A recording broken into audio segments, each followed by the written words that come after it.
بسم اللہ الرحمن الرحیم عن ابی درداء رضی اللہ تعالی عنہ قال سمعت رسول اللہ صلی اللہ علیہ وسلم یقول من سلک طریقا یطلب فیہ علما سلک اللہ بہ طریقا الی الجنہ وإن الملائکۃ لتضع اجنحتها رضا لطالب العلم وَإِنَّهُ سَيُغْفَرُ لِلْعَالِمِ مَنْ فِي السَّمَاوَاتِ وَالْأَرْضِ حَتَّى الْحِيتَانُ فِي الْمَاءِ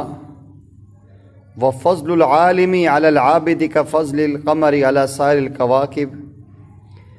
إِنَّ الْعُلَمَاءَ هُمْ وَرَثَةُ الْأَنْبِيَاءِ لَمْ يُوَرِّثُوا دِينَارًا وَلَا دِرْهَمًا وَإِنَّمَا وَرَّثُوا الْعِلْمَ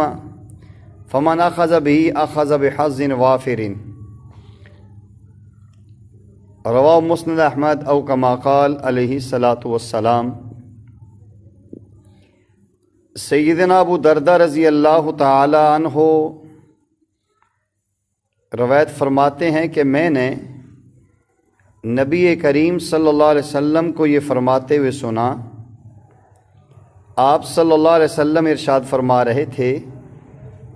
جو شخص طلب علم کے لیے کسی راستے میں چلتا ہے تو اللہ جل جلالہ سے جنت کے راستوں پر چلا دیتے ہیں، اور فرشتے اس طالب علم کی خوشنودی کے لیے اپنے پر بچھا دیتے ہیں،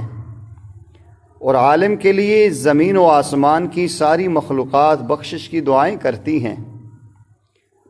اور ایک عالم کی عابد پر فضیلت ایسی ہے جیسے چاند کی دوسرے ستاروں پر۔ بے شک علماء انبیاء علیہ الصلاۃ والسلام کے وارث ہوتے ہیں، جو وراثت میں دینار اور درہم نہیں چھوڑتے، بلکہ وہ تو وراثت میں علم چھوڑ کر جاتے ہیں۔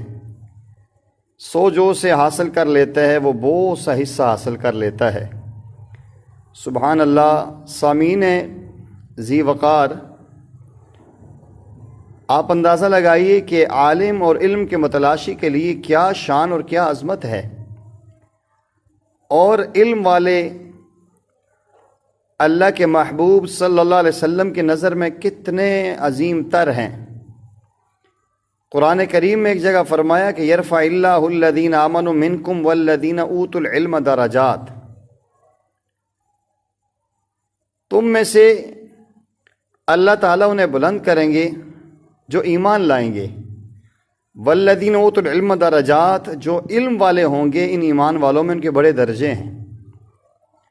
علم ایک روشنی ہے، علم ایک رہنمائی ہے، علم وہ ایک خاص کمال ہے جو انسان کو اتنی عظمتیں اور شان دے دیتا ہے کہ سبحان اللہ، علم کی تلاش میں ابھی علم حاصل کرنے کے لیے نکلا ہے تو اللہ تعالیٰ اس کے لیے جنت کے راستے آسان کر دیتے ہیں اور جنت کے راستے پر چلا دیتے ہیں، اور اللہ کی نورانی عظیم مخلوق فرشتے اپنے نورانی پر اس کے پاؤں کے نیچے بچھا دیتے ہیں۔ اللہ ہمیں ایسے علم و عمل کی توفیق بھی دیں، عمل کی توفیق بھی نصیب فرمائے۔